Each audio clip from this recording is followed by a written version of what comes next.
Mbah Takdim senantiasa sampaikan untuk para sepuh, para bini sepuh, para alim, para ulama, para aulia yang hadir secara jasmani dan rohaninya atau salah satunya. Biqauli assalamualaikum warahmatullahi wabarakatuh.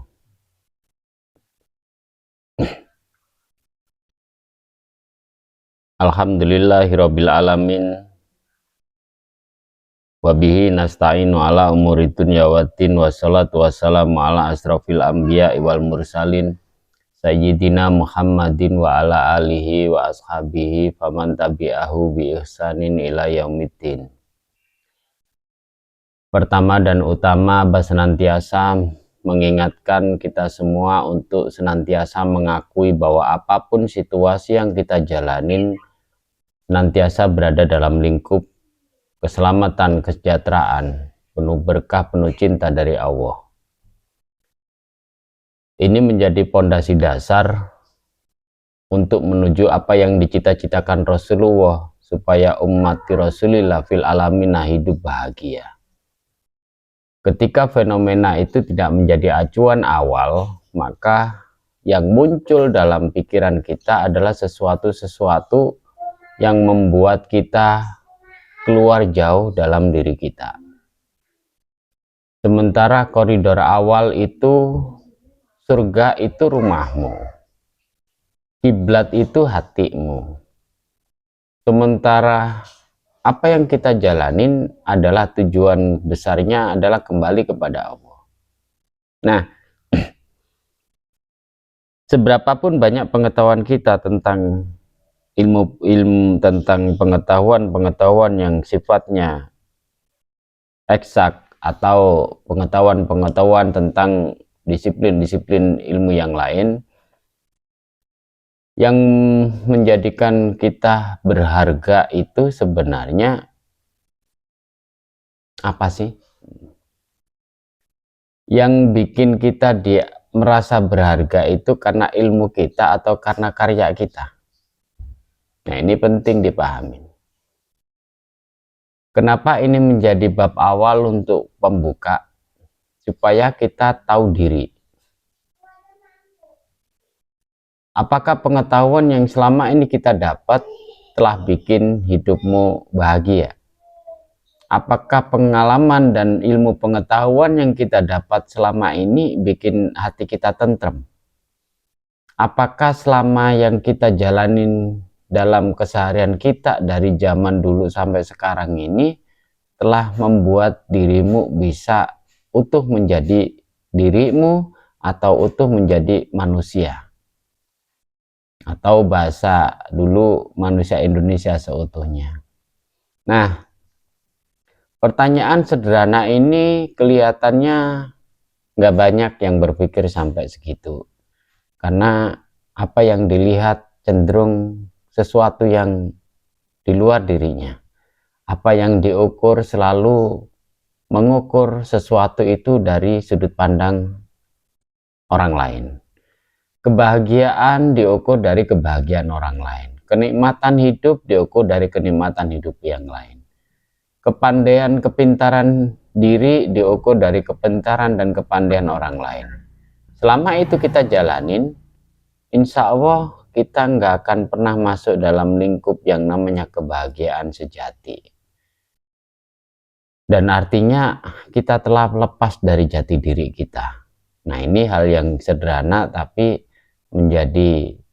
menjadi hal yang perlu dipikir ulang, karena kalau kita nggak ngerti jati diri kita, maka kita keluar dari syahadat kita. Kita tidak menyadari diri, berarti kita tidak dalam posisi sadar itu waras ya. Sadar itu tidak dalam posisi pingsan atau lupa diri. Tapi intinya sadar dan tidak sadar itu konotasinya dibikin sesederhana mungkin. Kalau nggak sadar berarti lupa diri, itu aja. Nah, zikiran yang kita lakukan, sholawatan yang kita lakukan, sholat yang kita kerjakan, terus perbuatan-perbuatan yang kita lakukan, ini mempertahankan kita untuk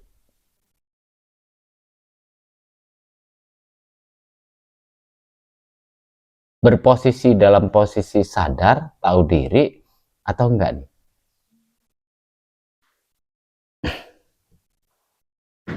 Kalau itu enggak kita pikirkan, kalau itu enggak kita upayakan untuk menjadi pondasi kita, insya Allah keberadaan kita, adanya kita, enggak adanya kita, enggak ada pengaruh buat kehidupan.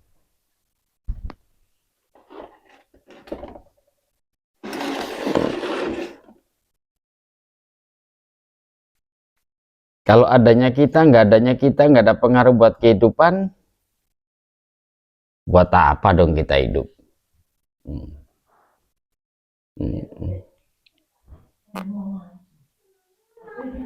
Nah, disitulah kemudian Rasulullah dengan kecerdasannya menyampaikan bahasa-bahasa yang kita sebut sebagai bentuk ilmu pengetahuannya.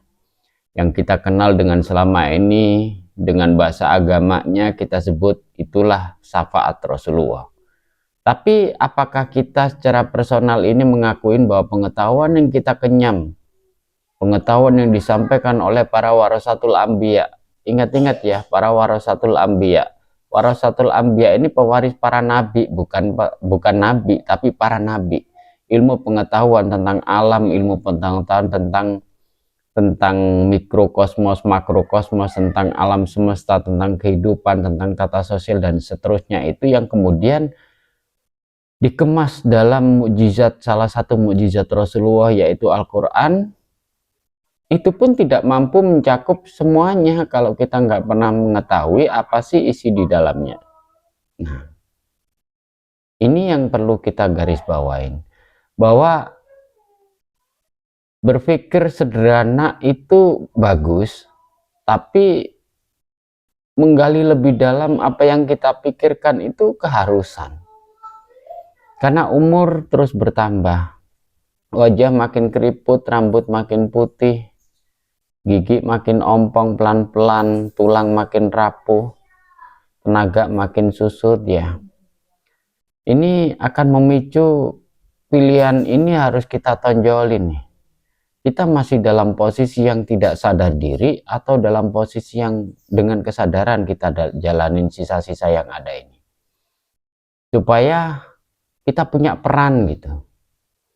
Jadi melakukan sesuatu kalau nggak ngerti apa yang kita lakukan, Abah saranin mending nggak usah deh. Daripada buang-buang waktu. Aktivitas sholawatan, aktivitas zikiran, aktivitas torekotan, tapi dirimu nggak ngerti apa yang dilakuin, mending di rumah deh, habisin waktu dengan anak dan istri. Daripada buang-buang waktu. Karena apa? Ngapain juga ngelakuin sesuatu yang kita nggak ngerti maksudnya. Ini penting, supaya apa? Dalam posisi ketika kita dalam posisi sadar diri, kita ketika sholawatan betul-betul kita ekspresikan cinta kita ke Rasul, terima kasih kita ke Rasulullah, orang terbaik yang selama ini kita kenal, yang memberikan pengetahuannya yang seluas-luas yang kita belum banyak kita tahu ya.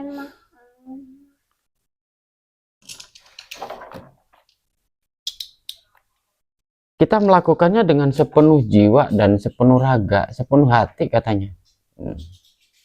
Gak asal cuman teriak-teriak doang. Ketika kita dikruwa cinta Allah itu betul-betul kita akuin, kita rasain, kita resapin. Dan betul-betul apa namanya ya, ketika kita berzikir, ketika kita zikruwa itu betul-betul mengekspresikan pengakuan diri bahwa hidup kita penuh dengan cinta Allah. Ini penting. Makanya di bab terakhir nggak pinter-pinter banget, nggak ada apa masalah sih.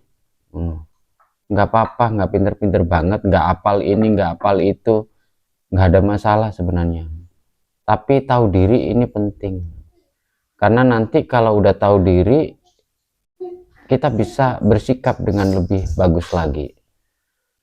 Sehingga ketika kita berada di hadapan istri, apa sih yang kita lakukan? Apa yang harus kita lakukan, apa yang harus kita kerjakan? Pikiran kita kemana, hati kita kemana, tubuh kita di mana? Ini akan menempatkan cara-cara akhir yang kita sebut sebagai akhlak, tata krama, sikap hidup. Dan inilah esensi agama.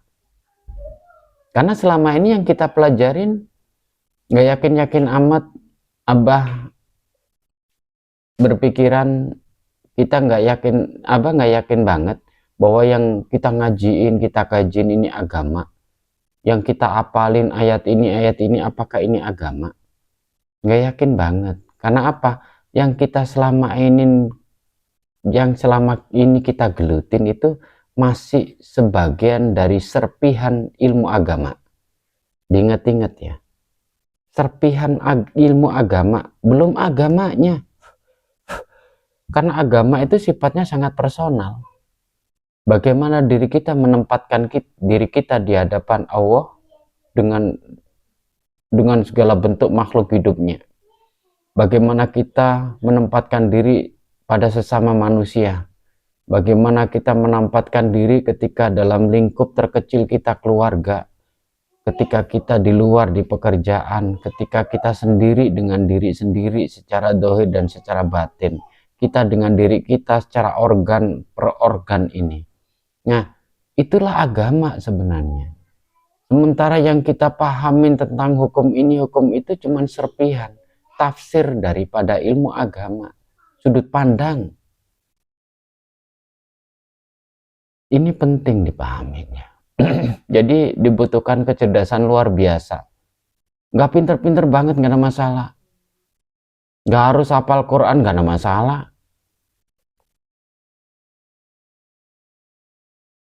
Tapi tahu diri penting.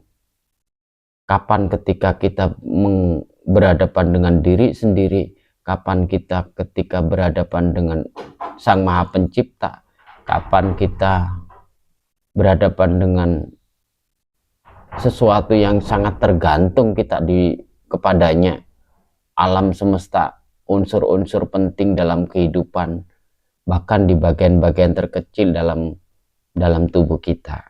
Nah, ini yang penting. Itulah agama. Yang kemudian dengan kecerdasan Rasulullah menyampaikan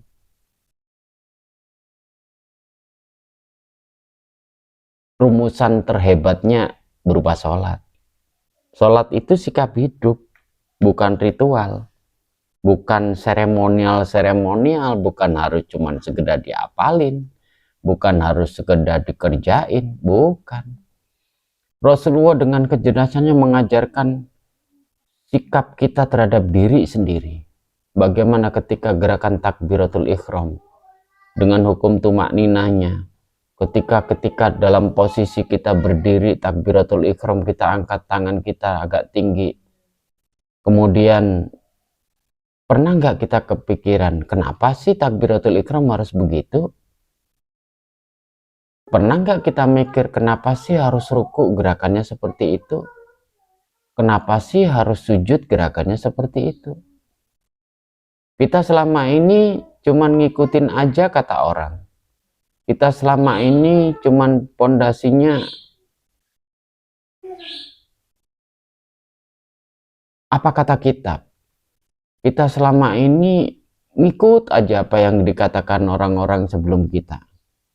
Kita nggak pernah observasi kenapa sih takbiratul ihram pengaruhnya apa buat tubuh, pengaruhnya apa buat pikiran, pengaruhnya buat otak bagaimana, pengaruh untuk jantung dan tubuh yang lain bagaimana.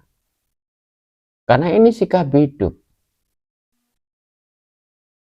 Agama inilah yang kemudian menimbulkan pemahaman tentang agama, inilah yang kemudian menimbulkan banyak tafsir yang kemudian kita seringkali bersikukuh bahwa caramu adalah kebenaran mutlak, cara yang ini adalah kesalahan, yang ini begitu-begitu. Habis waktumu belum nyentuh di agama. Karena pada akhirnya nanti poinnya di sholat. Sholat itu sikap hidup. Itulah agama. Sementara selama ini kita mengatakan bahwa sholat adalah aktivitas ritual-ritual yang memang menjadi menandakan bahwa salah satu ciri agama adalah yang punya ibadah wajib, yang kemudian kita tafsiri bahwa sholat adalah kewajiban. Padahal kita mulai berpikir, kan kita udah punya pengetahuan bahwa Allah nggak butuh sholat kita sholat nggak ada kebaikan apapun buat Allah, kan gitu. So itu balik ke kita sendiri.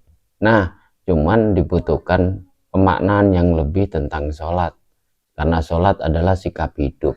Gerakan-gerakan dalam sholat adalah bagaimana Rasulullah mengajarkan tentang fenomena kesadaran kita terhadap tubuh, terhadap pikiran, terhadap hati, dan aktivitas-aktivitas yang kemudian dikemas dengan jasmani dan rohani itu. Baru setelah itu kan kita kembali lagi setelah menjalankan aktivitas sholat, yang menjalankan perilakunya dalam sholat, dalam keseharian. Selama ini kita nggak mikir, emang udah selesai begitu doang.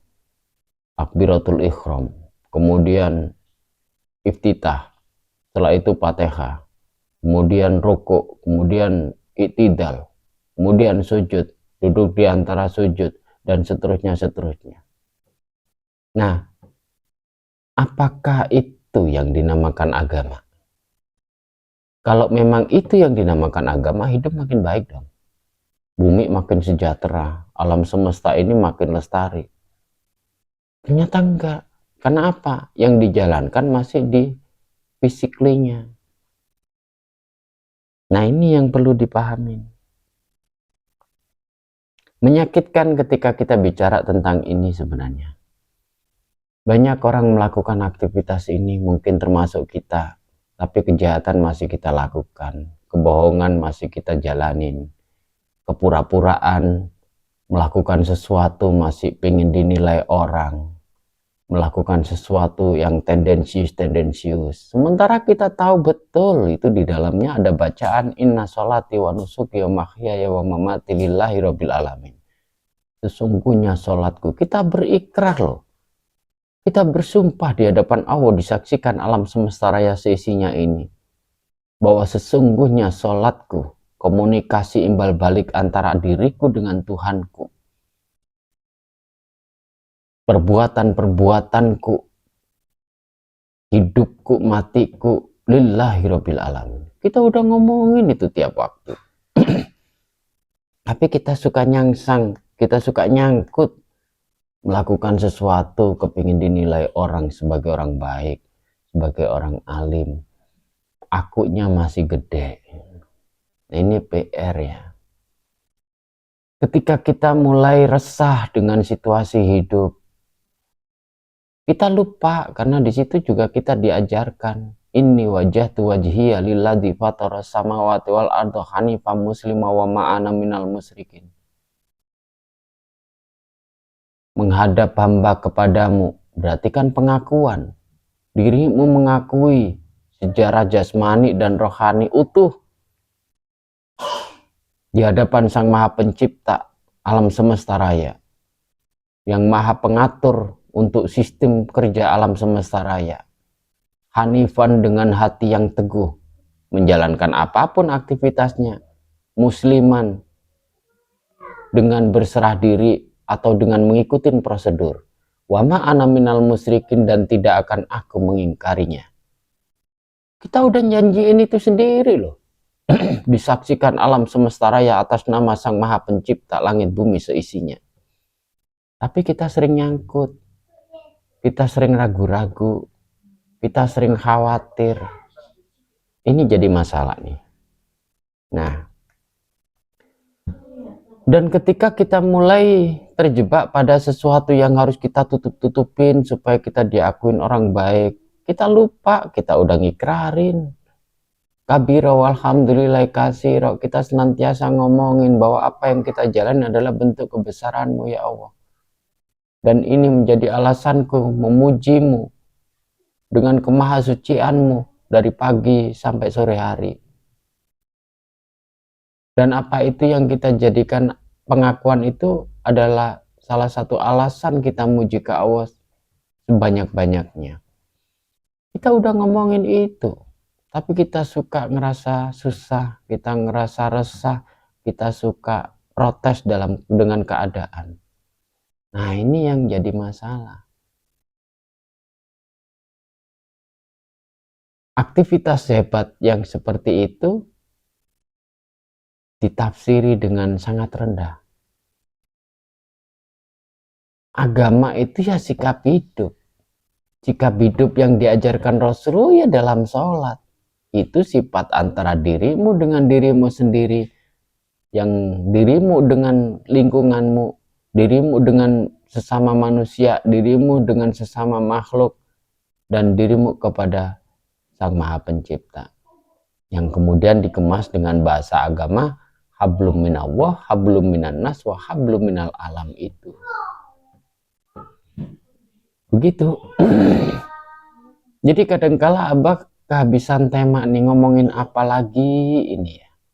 Kalau yang dipikirin cuman di putaran-putaran yang sama, hanya bikin orang-orang makin bodoh, hanya menumbuhkan harapan-harapan palsu. Jadi kan apa namanya ya, kayak apa ya, kita nggak nemuin manfaat lebih, cuman di putaran-putaran yang, dan itu pun kalau kita mati nggak jadi apa-apa.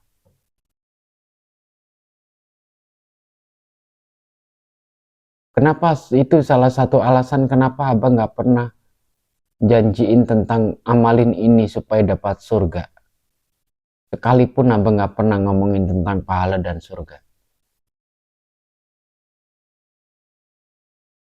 Kalau pengen surga bikin sendiri tuh.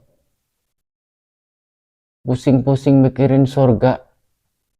Di rumah aja udah begitu, pengen surga apaan. Makanya ketika pertentangan dengan definisi surga, Rasulullah menjawabnya dengan sederhana, baiti jannati. Surgaku ya rumahku, rumahku ini ya surgaku. Ingat-ingat, ntar setelah kematian surga, adanya surga ntar setelah kematian, ya ntar, nggak perlu dipikir sekarang, hidup aja udah cuman memenuhi jumlah masyarakat Indonesia kok. Mikirin surga yang nanti setelah mati. Ribet amat hidup, mikirin sesuatu yang belum. Dan pasti nanti kalaupun keyakinan itu dikuatin ya, ntar ketemu setan di sana, ketemu bangsa jin, ketemu iblis di sana. Karena penghuni surga sebelum Adam diciptakan siapa ya? Ribet ntar kalau tafsir itu dikemukakan. Makanya sadarin bahwa kita hidup sekarang, mau ngapain sekarang nih?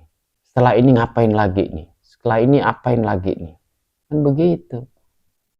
Sampai ketemu di definisi yang selama ini digaung-gaungkan tentang tobat. Sederhananya kan tobat balik ke Allah. Balik ke Allah maksudnya gimana nih? Mati? Bisa jadi.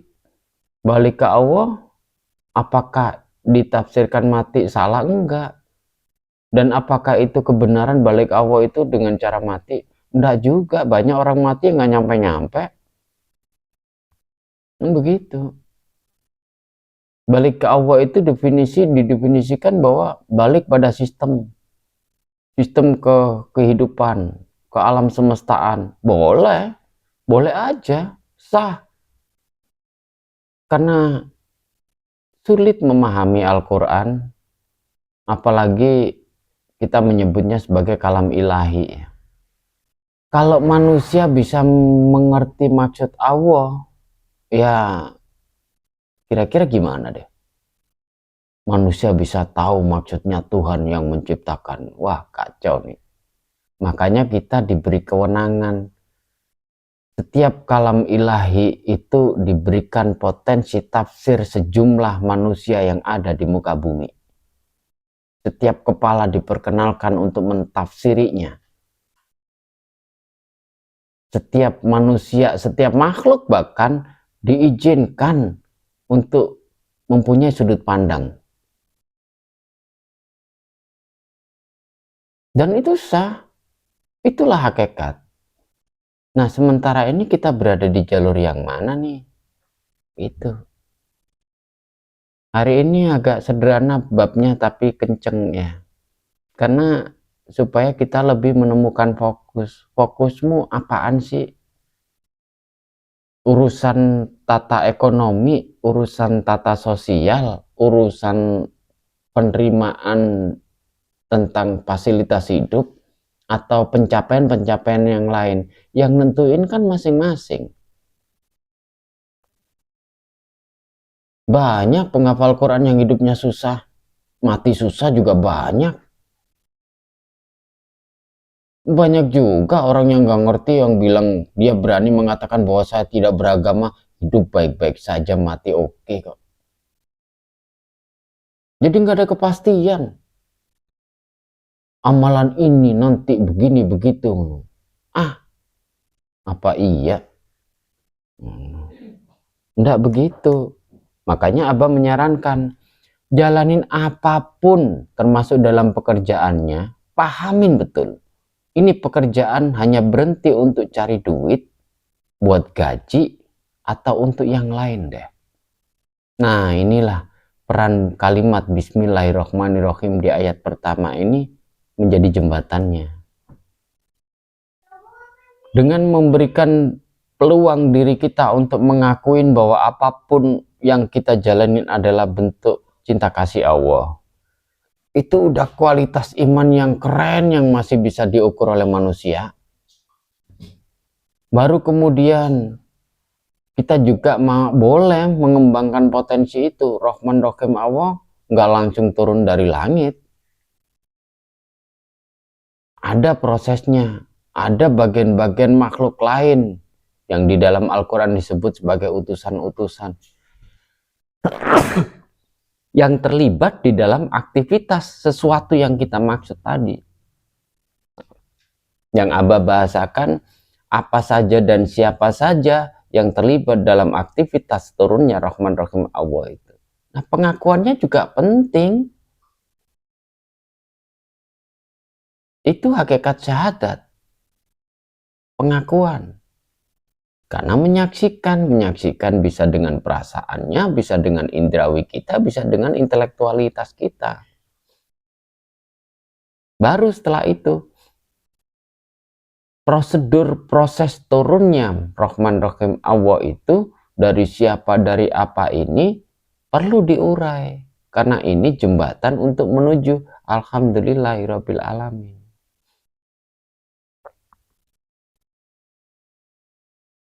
Baru kita mengakuin segala puji bagimu ya Allah yang menciptakan langit bumi seisinya dan seterusnya.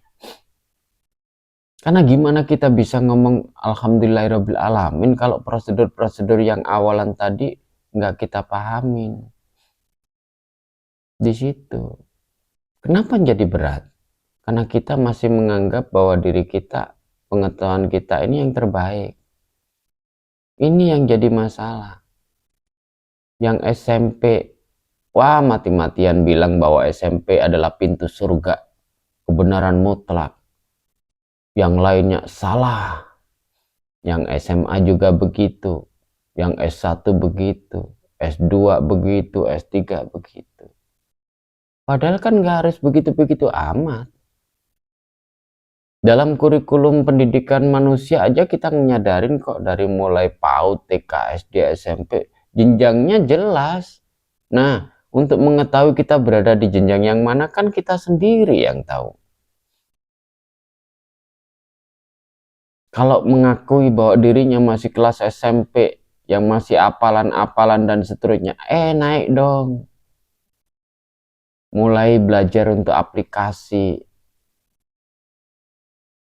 Kalau yang menyadari bahwa dirinya masih di ranah kurikulum SMA, naik dong S1, pelajaran di understanding, berusaha memahami dari satu sudut pandang. Boleh. Yang S2 mulai banyak berpikir tentang banyaknya sudut pandang. Satu objek, sudut pandangnya banyak. Diperkenankan. S3 mulai temuin rumusan-rumusan untuk menemukan definisi-definisi baru. Begitu. Jadi kita tahu betul apa yang kita lakukan. Kenapa harus makan? Tahu betul kenapa harus makan, fungsinya apa. Sehingga kalau itu kita pahamin betul, kita akan jadi orang-orang yang sangat bersyukur. Ini nanti. Dan sangat bahagia ketika kita makan. Nggak ngukur apa yang kita makan. Nggak lagi berpikir menu apa yang kita makan. Makan aja. Kalau kita mau mendefinisikan betul, mentelaah betul, berpikir betul ke dalam, pengakuan ini akan betul-betul mutlak. Makanya dalam batasan agama, dalam batasan ilmu tasyawuf, itu awwaluddin ma'rifatullah. Mengenal Allah, mengenal Tuhan yang kita sembah itu penting banget. Mengenalin diri kita, apa yang kita mau, apa yang kita inginin. Ini yang kita jalani, ini keinginan kita atau kebutuhan kita nih. Yang kita lakukan aktivitas ini rutinitas atau karena tahu diri ini. Kesadaran maksudnya. Itu penting. Nah, dari situ akan mengantarkan kita pada jembatan-jembatan yang lain tentang sudut pandang berkaitan dengan keilahian. Sekuasa apa kita dalam hidup kita? Sekuasa apa kita dengan lingkungan kita? Sekuasa apa kita di rumah kita? Begitu. Ini pentingnya. Jadi paling enggak kita tahu betul apa yang kita lakuin. Dari hal yang paling dekat, makan. Kenapa kita harus buang air? Kenapa kita harus kencing? Apa sih itu? Kenapa harus kita dekat dengan istri, dengan anak? Kenapa harus jauh dengan istri, dengan anak? Kenapa harus jauh dengan orang tua? Kenapa di hati kita nggak boleh lepas tentang keberadaan emak, tentang orang tua, tentang kakek buyut kita? Kenapa nih? Nah, itu yang perlu dipahamin. Sehingga ketika kita melakukan apapun, secara jasmania, secara rohania, komposisinya tepat. Dan setiap orang punya formulasi yang berbeda.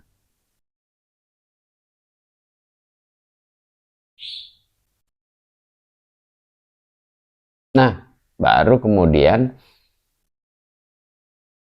menimbulkan pemicu supaya kita berpikir lebih hebat. Ketika kita berada di mana? Hanya sebagai follower atau sebagai kreator nih? Sebagai pemimpin atau sebagai kacung nih? Nah, itu pilihan. Itu pilihan.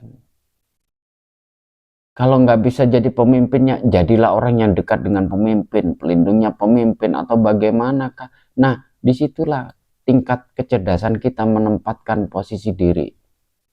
Akhirnya ketemulah formulasi, tahu diri, tahu posisi, gitu. Kita memposisikan diri kita dalam keseharian kita sebagai apa, sebagai siapa, di situ.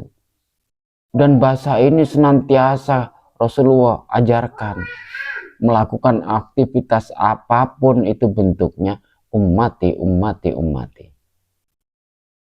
Meskipun kita nggak bisa sepenuhnya misal untuk meniru apa yang disampaikan oleh Rasulullah, apa yang dijalanin oleh Rasulullah, niru dikit-dikit keren kok.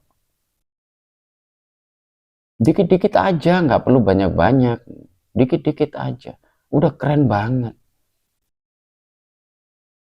Formulasi pembagian waktu misal 24 jam bagi 2, siang ngapain sih yang kita lakukan? Urusan cuman begitu-begitu doang dari zaman dulu sampai sekarang, atau udah mulai ada lompatan-lompatan? Malamnya yang 12 jam apa sih yang kita lakukan? Dari dulu begitu doang apa? Udah mulai ada lompatan. Nah, ini penting. Gitu. Makanya Abah senantiasa mendorong untuk jadi diri sendiri. Bukan berarti kemudian membuat dirimu terlalu kekeh pada diri sendiri, mengabaikan yang lain. Enggak. Menjadi diri sendiri supaya tahu diri sebenarnya. Bukan menjadi diri sendiri berprinsip kemudian orang lain pandang remeh dan seterusnya. Bukan begitu. Jadi bodoh 12 kalau begitu. Emang sepenting apa kita kalau menganggap bahwa dirimu penting? Udah penting-penting amat. Diri kita mati, orang kenal paling mentok 5 tahun, itu udah baik banget. Setelah itu dirimu dilupain.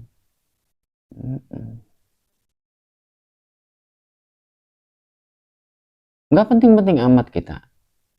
Makanya kenapa mereka-mereka yang namanya abadi, diabadikan di Quran, diabadikan dalam kitab suci, diabadikan dalam manuskrip-manuskrip kuno. Karena kualitas karya nyata mereka.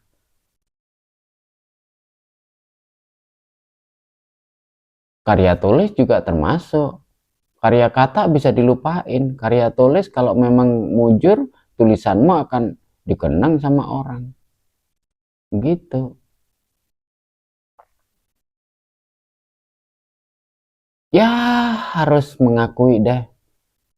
Sepenting apa kita yang kita jalanin ini apa. Nah inilah. Ini esensi agama itu di situ. Bukan yang di KTP, bukan yang kita akuin itu. Islam, Kristen, Hindu, Buddha, enggak begitu.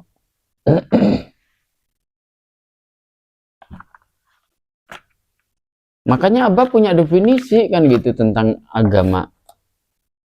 Agama yang di KTP itu untuk mempermudah ketika kita mati, lingkungan kita memperlakukan kita seperti apa. Itu aja.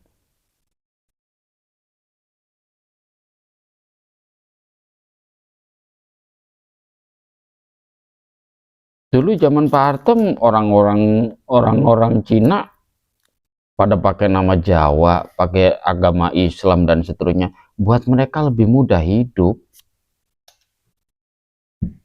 Karena saat itu kalau ditulis agamanya Konghucu atau agama yang lain, mereka sulit bergerak. Zaman PKI juga begitu, KTP penting, pengakuan itu penting, kan gitu. Nah sekarang zamannya udah berbeda nih, masa kita masih memperlakukan gitu? Begitu. Jadi jangan menganggap bahwa agama Islam ini adalah agama yang di KTP kita. Enggak banget. Coba dipikirin deh. Kita pernah mengenal bahwa Al-Quran di dalamnya terkandung Injil, Zabur, Taurat. Kemudian Injil, Zabur, Taurat ini rumusannya di Suhufi Ibrahim wa Musa. Pernah nggak kita berpikir bahwa ini adalah bentuk bimbingan pola hidup yang berkesinambungan, bukan yang saling bertolakan? Konsep yang diajarkan Nabi Ibrahim dikembangkan oleh Nabi Musa. Diduplikasi, disesuaikan dengan zaman. Kemudian Taurat datang. Konsep ini dikembangkan kemudian Zabur di era Daud. Nabi Isa dengan Injilnya. Baru kemudian Kanjeng Nabi Muhammad dengan Al-Qur'annya. Gimana? Kita nggak pernah berpikir seperti itu. Itu adalah kesinambungan yang semuanya juga menceritakan tentang tokoh-tokoh hebat. Berbeda nama. Bisa jadi Moses, Musa, Abraham, Brahman, Ibrahim. Terus siapa lagi? Macam-macam kan begitu. Nah, gimana kita bisa mengatakan bahwa Islam itu di dalamnya adalah Injil, Zabur, Taurat? Berarti kan siapa yang menjalankan konsep itu sebenarnya sama, kan begitu. Sikap hidup. Beda lagi kalau kita menempatkan diri sebagai marketing-marketing agama, kan gitu. Ya tentunya berkepentingan dong. Nah, Abah nggak menyarankan begitu, yang cerdas dikit deh. Yang kemarin belum berpikir sampai segini, ayo mulai pikir bareng-bareng. Yang punya pengalaman ini, yuk dikembangkan pengalamannya. Biar diduplikasi oleh anak-anak kita. Biar nggak goblok-goblok banget kayak bapaknya dulu, kan gitu aja. Bapaknya dulu monoton, kaku banget. Nanti ajarin ke anak-anaknya agak jadi luwes, punya prinsip, terbuka berpikirannya, kan begitu. Nah, ini malam ini jadi fenomena menarik ya. Jadi apa menekankan untuk melihat ke dalam supaya tahu betul yang kita lakukan ini hanya sebatas rutinitas, hanya sebatas seremonial, ritual-ritual. Ruhanianya mana nih peran? Wudhu juga demikian. Wudhu cuman kecepek begitu doang. Apakah itu agama? Tahu dah kan gitu. Apa nggak boleh dengan cara lain? Silakan. Nggak pakai air, oke, ada aturannya. Kan begitu. Sholat begitu, sholat juga demikian. Nggak berdiri, duduk, ada aturannya. Supaya apa? Kita mengenal betul. Nggak gampang ngeklaim, kan begitu. Yang terbuka. Nah, untuk hari ini kayaknya di situ deh. Waktunya mungkin pendek, tapi menghujam ya. Nggak memberikan peluang kita napas kan gitu. Jadi Abah saranin lebih banyak waktumu habiskan untuk melihat sesuatu yang dari dalam diri, kemudian aplikasikan pertama kepada dirimu dan istri anakmu di lingkungan-lingkungan terdekatmu. Gitu. Abah saranin yang udah mulai malas olahraga lagi deh. Karena dalam tubuh yang kuat, dalam tubuh yang sehat, otaknya juga cerdas. Mikirnya gak jauh-jauh banget. Kan begitu. Karena selmu gak akan mampu untuk menampung pengetahuan yang lebih kalau fisikmu lemah. Kan begitu. Apalagi yang mulai tersentuh pada aktivitas-aktivitas keilahian, aktivitas-aktivitas energi, aktivitas-aktivitas gelombang pikiran, gelombang otak, dan gelombang-gelombang yang lain dah. Gelombang cinta misalkan. Abah menyaranin fisiknya dikembangkan, potensi massa ototnya dikembangkan, massa selnya dengan nafas, dengan tahan nafas, dengan pola nafas. Boleh. Supaya supaya kita terus berkembang ya. Supaya kita terus tidak terjebak pada monoton kan gitu, pada aktivitas yang monoton begitu-begitu melulu kan. Dah, ambil posisi deh, ambil posisi dari uraian yang Abah sampaikan. Buka dirimu, buang kengeyelanmu, munculkan kesadaranmu. Tempatkan posisi tahu dirimu. Sekarang ini dirimu berada di mana nih? Peran orang tua sepenting apa?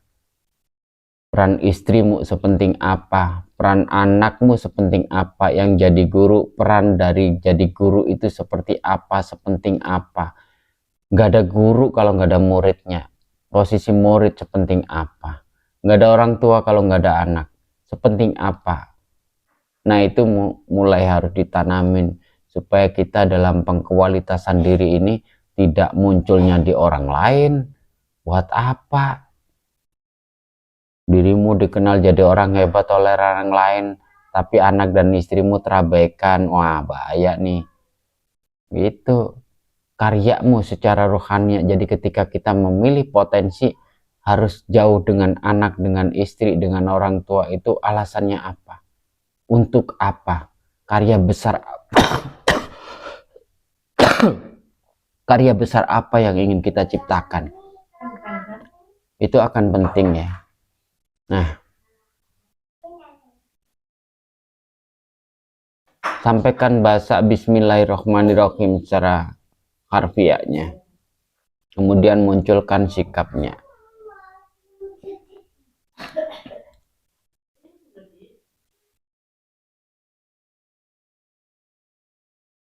Akuin dulu bahwa hari ini kita selamat. Kita penuh cinta dari Allah. Supaya kita menemukan manfaat yang lebih.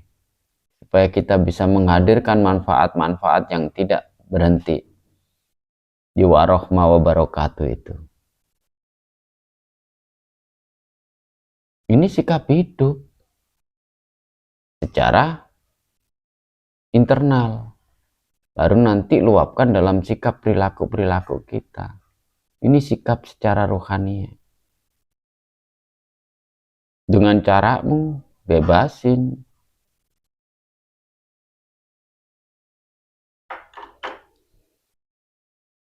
Karena aktivitas rohania ini nyata.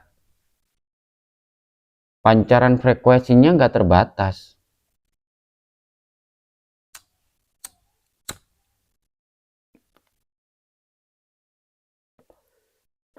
Di pengakuan Bismillahirrahmanirrahim. Lebih dari ini.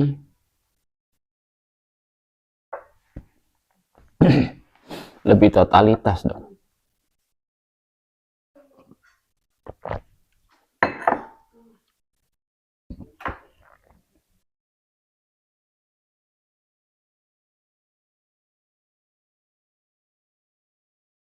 Abah yakin kalau ini dilakukan dengan baik, tengok di sekelilingmu.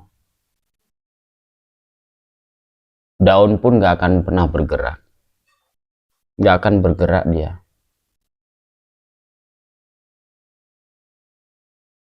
Karena ketika hati seseorang mengurai pengakuannya terhadap sesuatu yang dalam dirinya yang berkaitan dengan alam semesta dan Sang Maha Pencipta, mereka langsung menghormatinya.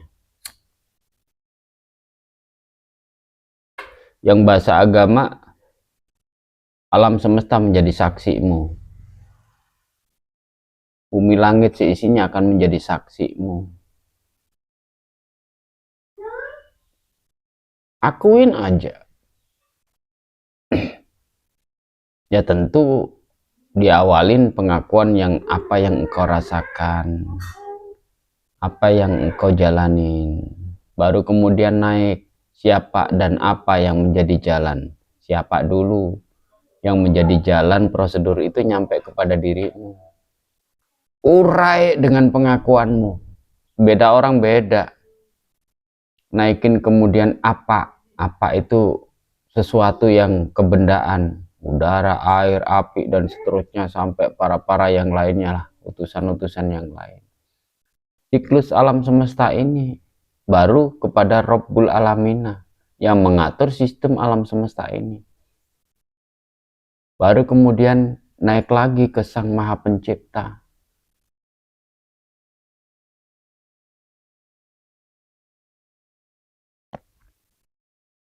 Bismillahirrahmanirrahim. Lebih dari ini dong. Dibutuhkan kerelaan secara fisik, kerelaan secara pikiran, dan kerelaan secara hati untuk melakukannya.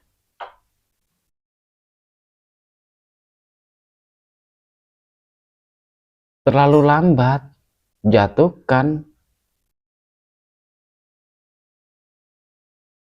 Yang di pikiranmu itu luapkan, ungkapkan, lepaskan biar hatimu yang berjalan.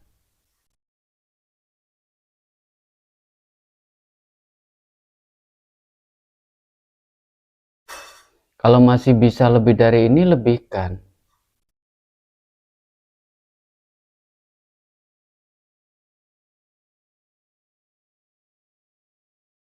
terlalu lambat. Pergerakan pikiranmu masih lebih dominan. Pikiran yang mengungkapkan perasaan ini mengikutinya, kemudian sikap dalam jiwamu ini yang meluap. Dan langsung berasa ketika itu dilakukan. Fluktuasi udara di sekelilingmu berubah loh.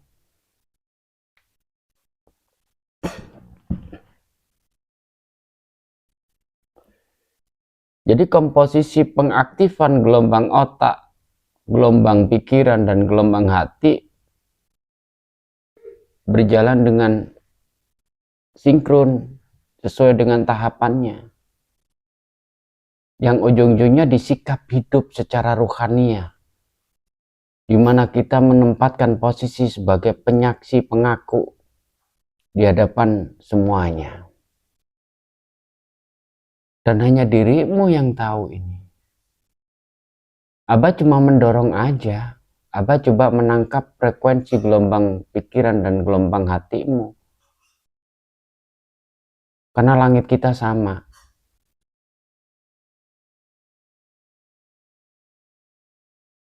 Ini lumayan bagus, masih bisa lebih dari ini. Nah, ini nyata nih. Lebihkan dari situ. Sikapmu di hadapan Sang Maha Pencipta. Baru kemudian tengok untuk alam semesta ini, untuk sistem metabolisme alam semesta, keterkaitan makhluk yang lain.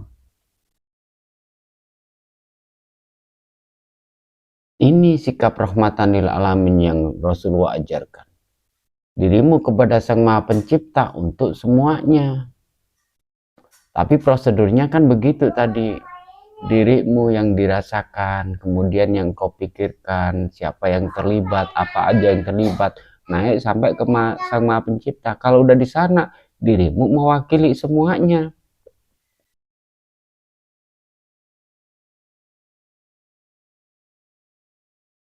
Ini bagus, lebihkan dari ini.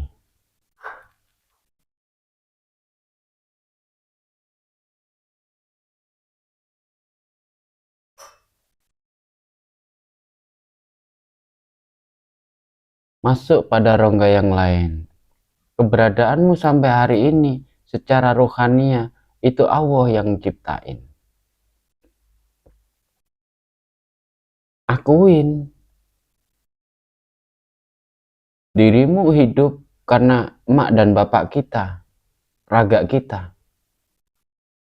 Akuin. Supaya tahu posisi kita. Supaya kita punya kesadaran. Supaya kita bisa meletupkan pengakuan sepenting apa mereka buat kita.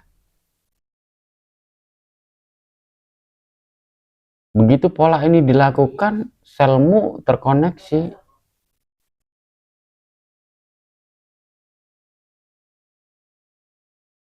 Jantungmu punya irama berbeda. Lebih dari ini.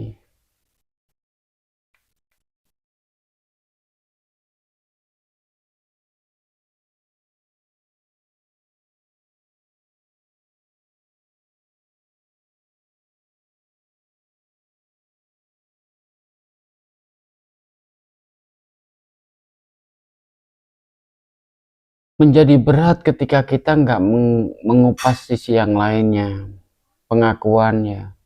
Yang bikin hal ini menjadi berat karena ada sesuatu yang timpang di situ. Butuh pengakuan yang lebih ekspresif. Kebaikannya diakuin. Kekhilafan kita akuin. Ini yang memudahkan. Yang pada akhirnya diri kita secara jasmani dan rohani ini tidak diperkenankan untuk menyimpan dendam, menyimpan ketidakterimaan, menyimpan kecewa, menyimpan apa aja. Nah, inilah sifat muslim itu. Sikap musliman wa ma'ana minal musyrikin itu di situ. Dirimu mengikuti prosedur kehidupan. dirimu terima.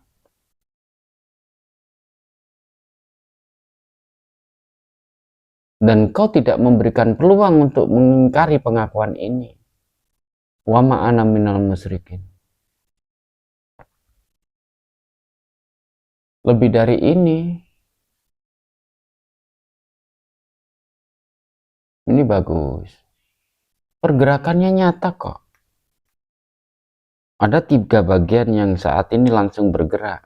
Pikiranmu, dirimu yang menilai, yang menentukan sikap, dan hatimu.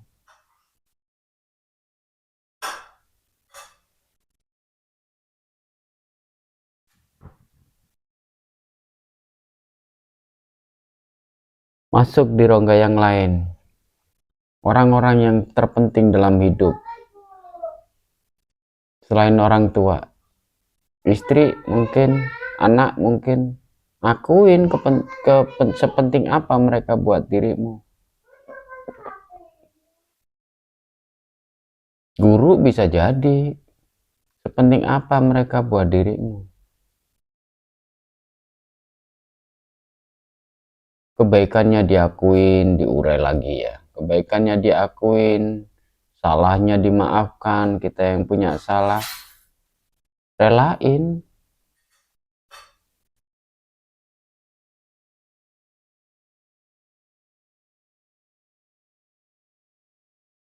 Prosedur semedi, prosedur tapa berata, prosedur kholwat sama, membersihkan diri dari potensi dominasi pikiran.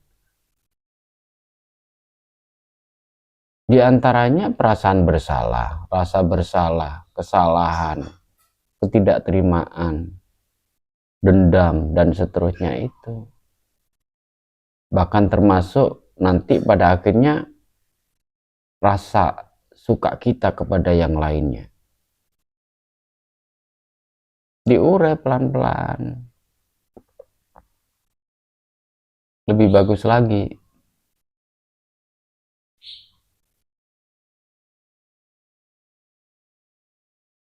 Yang muter aja fokusin.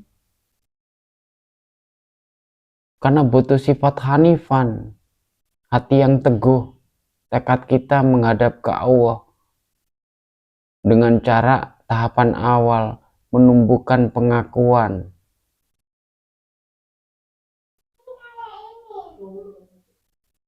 Bahwa prosedur Rabbul Alamina itu kita harus ngakuin.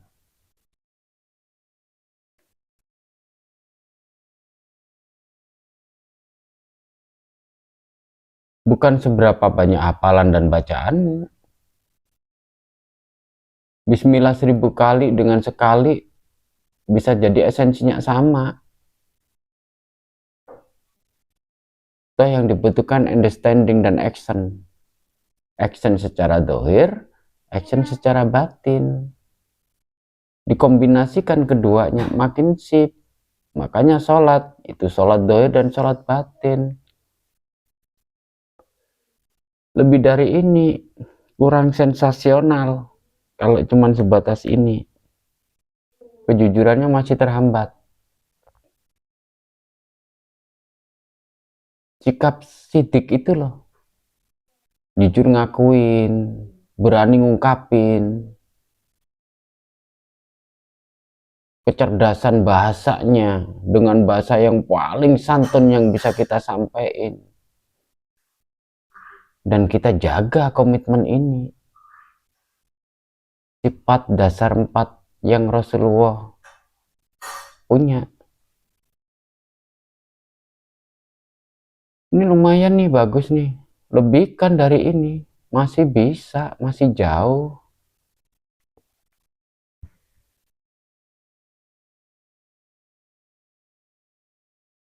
Fase ini bisa dilihat oleh orang lain loh. Ada pancaran cahaya yang memancar di setiap daerah yang tempatmu berada. Dan ini disaksikan banyak orang. Dengan frekuensi dan kelas yang sederajat atau lebih tinggi sebenarnya.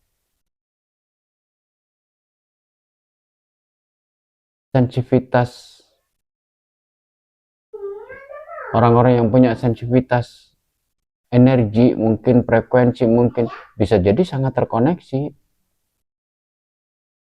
Baru egositasnya dilepasin, dirimu mendapatkan kesempatan seperti ini untuk siapa saja dan apa saja yang terlibat itu dulu. Sampaikan pada Sang Maha Pencipta. Sampaikan pada Sang Pengatur, Sang Rob yang ngatur sistem alam semesta ini. Baru naikin lagi ke Sang Maha Pencipta.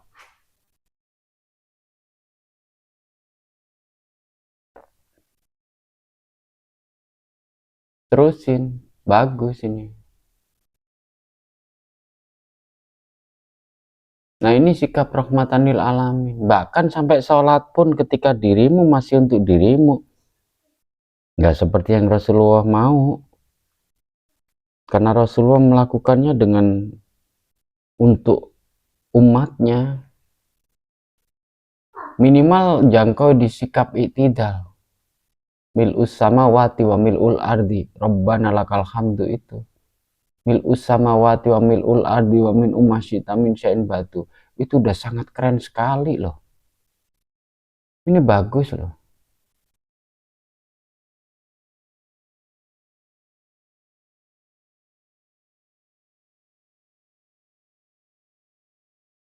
Tiap unsur mendengar pengakuanmu. Setiap hal yang terkait dengan hidupmu mendengar. Dan ini terjalinnya koneksi antara dirimu dengan mereka. Yang mungkin tidak semua bisa merasakan, yang mungkin tidak semua bisa tahu. Tangannya diangkat. Sikap iktidalnya dikemukakan. Engkau menyerahkan segala bentuk hal yang berkaitan dengan siapa dan apa saja yang menjadi jalan turunnya rahman rahim Allah untuk dirimu. Alam semesta raya seisinya ini pada Sang Maha Pengatur, Rabbul Alamina. Baru kemudian sampaikan lagi dengan ekspresi setinggi mungkin, setawaduk mungkin, semenyerah-menyerahnya mungkin pada Sang Maha Pencipta.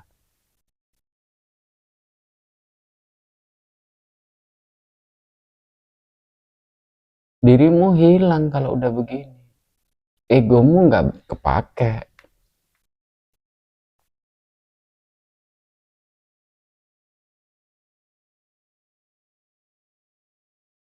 Baru naikin, masukin di rongga yang lainnya. Kita diajarkan ini oleh Rasulullah Muhammad dengan konsep yang sangat cerdas untuk menjangkau pola-pola komunikasi antara diri dengan diri, diri dengan makhluk, diri dengan Tuhan yang dilakukan oleh para nabi-nabi terdahulu. Sampaikan terima kasih yang luar biasa untuk beliaunya. Boleh dengan kalimat Allahumma sholli ala sayyidina Muhammad, boleh. Dengan bahasamu sendiri silakan. Bebas, nggak terbatas.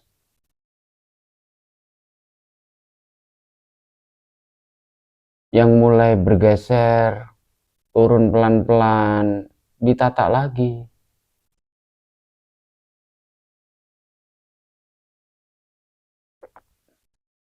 Kalau mau keren lagi, ke orang tua, mbah, buyut, cangga, seterusnya. Sampai awal kehidupan manusia. Bagus. Karena darah mereka masih ada dalam tubuh kita. Ketika rohaninya ini melakukan meluapkan ekspresinya, tubuhmu akan mendapatkan sensasinya secara langsung.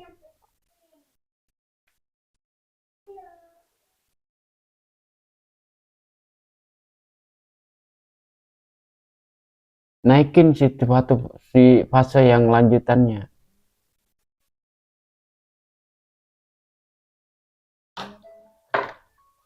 Naikin di fase lanjutannya.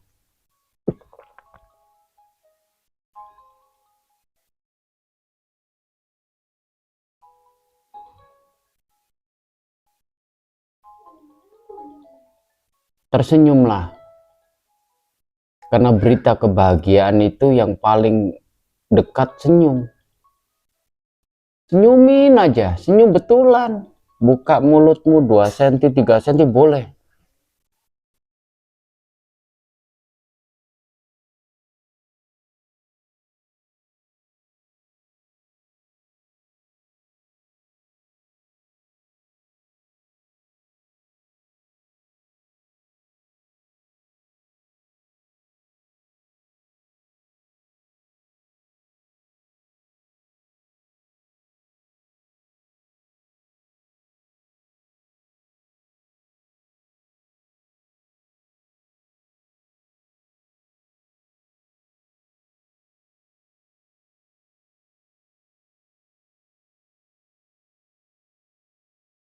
Ini bagus.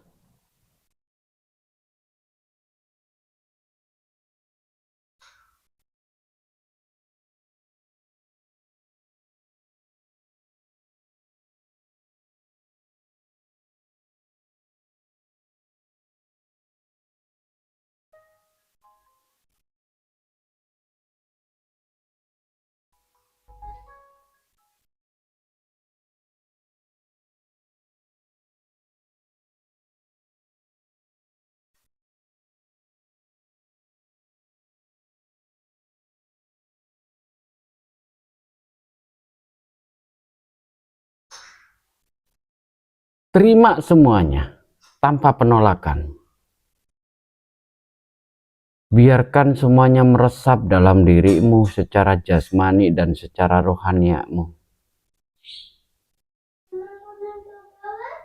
Terima. Gunakan napas panjangmu, gunakan indera sensitivitasmu. Bebas dah. Dan nikmatin.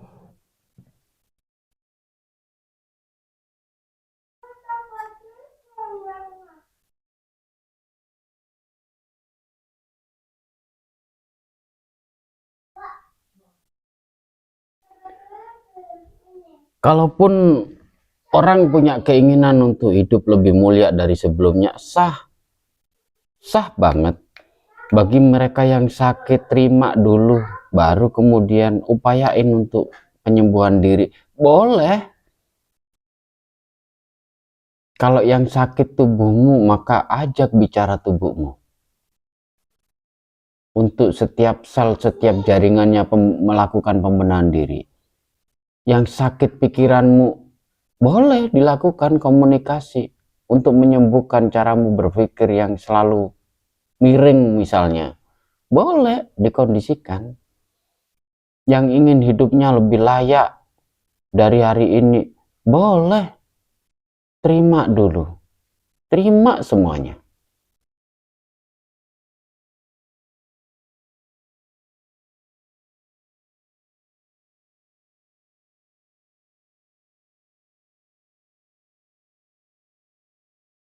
Nah, dalam posisi ini dirimu menemukan kemerdekaan yang sejati.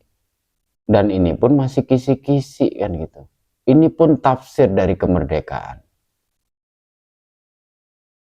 Tapi paling tidak minimal Abah memperkenalkan bahasa ini, cara ini untuk membantu kita semua lebih dapat menemukan jati diri, lebih mudah menerima kenyataan hidup, lebih kuat menjalankan perintah-perintah lanjutan, dan tidak pernah ada kata menyesal, nggak ada kata lelah,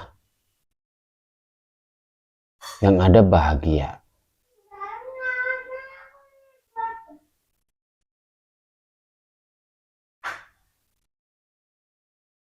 Dengan ilmu pengetahuan yang diajarkan Rasulullah, yang didapat dari para nabi atas izin Allah, hidup kita makin baik, makin bahagia, makin sejahtera.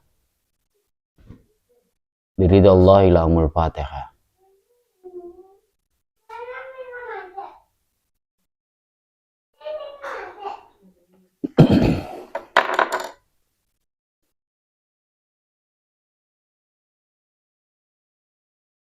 Dah. Jadi terima kasih ya untuk semuanya. Sebelum acara ini Abah tutup, Abah sampaikan terima kasih untuk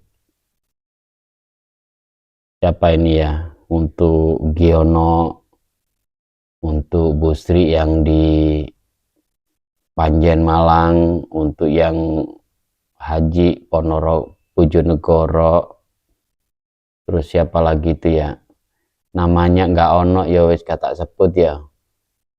Terus sopon meneh Kang Mat, untuk anak-anak yang di apa namanya kelompok sebagai Muhammad Zainuddin di Bojonegoro, Mas Irfan yang di Jakarta, keluarga besar An-Nur, untuk Pak Kusuma, untuk siapa ini